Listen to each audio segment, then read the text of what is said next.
ಆ ದಂಪತಿ ಬಾಡಿಗೆ ಮನೆಯೊಂದರಲ್ಲಿ ವಾಸ ಮಾಡ್ತಾ ಇದ್ರು. ಆದ್ರೆ ಪತ್ನಿ ಮಾಡಿದ ಅತ್ಯಂತ ಕ್ರೂರ ಕೃತ್ಯ ಕೇಳಿದ್ರೆ ನೀವು ಕೂಡ ಶಾಕ್ ಆಗ್ತೀರಾ.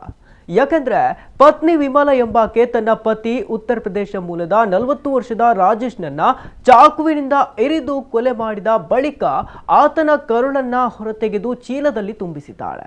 ಆಗ ಮನೆಯ ಮಾಲಕ ಶಬ್ದ ಕೇಳಿ ಹೋಗಿ ನೋಡಿದಾಗ ಈ ಬೆಚ್ಚಿ ಬೀಳಿಸುವ ಘಟನೆ ಬೆಳಕಿಗೆ ಬಂದಿದೆ. ಇದರಿಂದ ಗಾಬರಿಗೊಂಡ ವಿಮಲಾ ಕೋಣೆಯಿಂದ ಓಡಿ ಟೆರೆಸ್ನಿಂದ ಕೆಳಗೆ ಜಿಗಿದಿದ್ದಾಳೆ.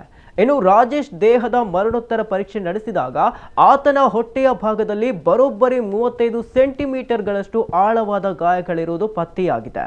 ಘಟನಾ ಸ್ಥಳಕ್ಕೆ ದೌಡಾಯಿಸಿದ ಪೊಲೀಸರು ಕೃತ್ಯಕ್ಕೆ ಬಳಸಿದ 3 ಚಾಕುಗಳನ್ನು ವಶಪಡಿಸಿಕೊಂಡಿದ್ದು ಗಾಯಗೊಂಡಿರುವ ಆರೋಪಿ ವಿಮಲಾಳನ್ನ ಆಸ್ಪತ್ರೆಗೆ ದಾಖಲಿಸಿದ್ದಾರೆ. ವಿಮಲಾ ಮಾಟ ಮಂತ್ರದಂತಹ ಚಟುವಟಿಕೆಗಳಲ್ಲಿ ತೊಡಗಿಕೊಂಡಿದ್ಲು.